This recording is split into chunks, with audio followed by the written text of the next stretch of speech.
Just wanted to ask regarding the مخابرات چی میشه؟ Communication telecom, right? Yeah, telecom and communications. Yes. Yeah, I was wondering if there is any way to get hold of those buildings to be able to give Iranian the internet back. Is that any possibility of maybe got a job? Okay, so my technical knowledge on this is very limited.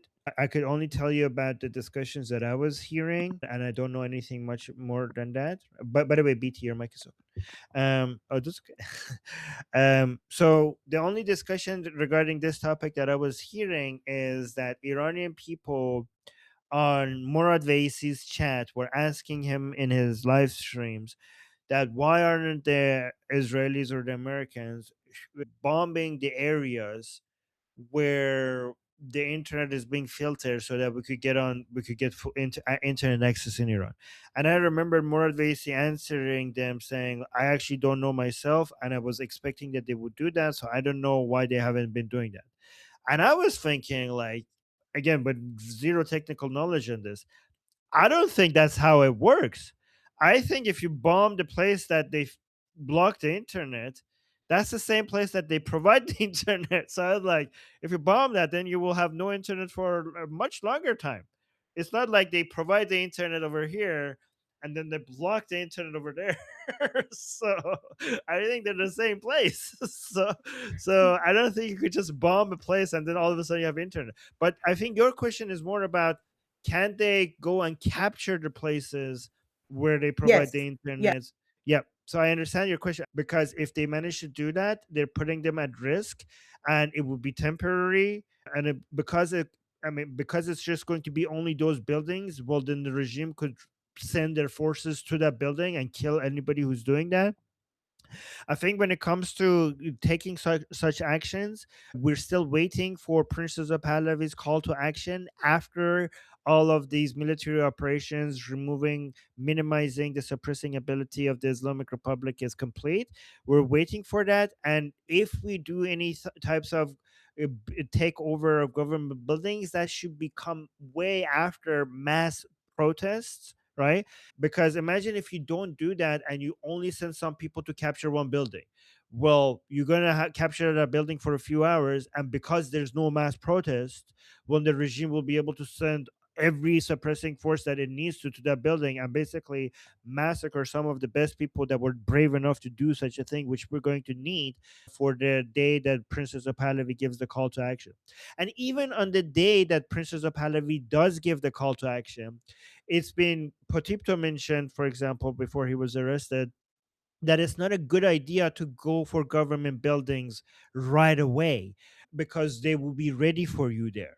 In fact, instead of going to where they are, where they have their weapons and everything, and they have their barriers, and they have their basically things to hide behind and places to go and recover and come back, you should make them come to you instead of going to their government buildings. So basically capturing streets and squares for them to have to come to you and basically responding to them there, and then eventually taking them out one by one until they don't have any forces like left. After that, then you go capture government buildings. You don't do it before. So this is a longer term project that is more like first street protests, then capturing key streets and key squares, and then once the regime forces have been removed in the streets to the point where they don't have enough people to hold their bases of operations, then after that you go and capture government buildings, including telecommunication centers and Sedosima and stuff like that. And all of this will have to happen after Princess of Pahlavi gives his call to action. Does that make sense, Treaty?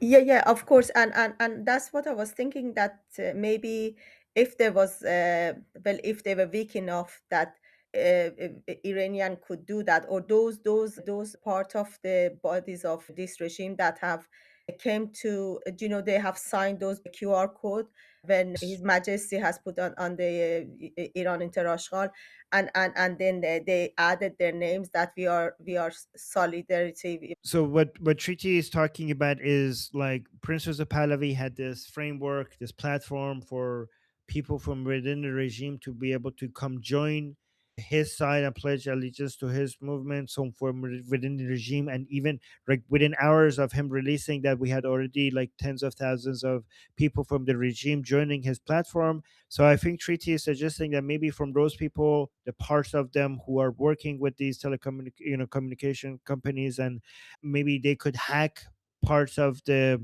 do some hacking work so that they could give the Iranian people access to internet. So again, I don't know technically if you could that's something that is possible, but even if it was, I wouldn't recommend that, because even if you manage to do that, it would be only temporary before the regime figures out that this is happening and manages to come and fixes it, and fixes the problem and basically cut the internet again. And again, the whole point of the platform that Princess of Pahlavi has created is to have these people for the transition period, to make the transition smoother. And if these people whose ID is supposed to be secret, if they do something dangerous that is going to only have a temporary impact, uh, they might give their ID, like they might be identified, and that's a risky behavior. And then the regime will arrest them, and then we will lose them for the day that we need them, which is basically when the regime falls. Those are the key moments. These people are for that area. If there's any hacking that is being done, it needs to be done for something that is more permanent. For example, hacking state TV to show messages of Princess of Pahlavi, because once you do that, that impact is permanent because people see it. You can't erase it from their minds. Those hacking operations make a lot of sense, but hacking, doing anything, any, I don't know, whatever operations you could do to bring back the internet, well, it will put these people at risk, and it doesn't have that much of a reward because the regime could figure out what's happening and within hours cut the internet again. So that's why I Right. think that. By the way, good thinking though, Treaty. Like, I just want to say, Yeah. like, it's Thank good you to so think about much. this. Thank you Yeah. so much. I just let you know that I posted an article from Times from years ago, but I found I've researched more about it. Just to let you know that the queen, the latest queen that passed away, she is the descendant of Momo, and there are a couple of websites that also say that, Mm. and there is evidence that the That doesn't newspaper that also doesn't matter. That doesn't matter. We're all, like, that half explains. of it. That explains nothing at all. Nothing at all, guys. Half of the people here probably have some blood relationship with Changiz Khan or Muhammad, or that doesn't say anything at all. And I Treaty, I tell you really what do it say says. I tell you what it it does says. not. No, It Treaty. Let's explains move on. Read their it. advocacy for Islam, and Okay, it Treaty. matters for us Treaty. because Islam has ruined our That is country and ourselves. I'm really disappointed that you think that that is insane. That is an insane take to say that the queen's connection because she's a descendant of Prophet Muhammad. First of all, that has never been verified. That is actually, but even if it did, like, so fucking what? That is a really rife poor type of interpretation of world politics. It's very conspiratorial. We might as well talk about Illuminati here if we're going to that level, and Freemasons. It's so out there.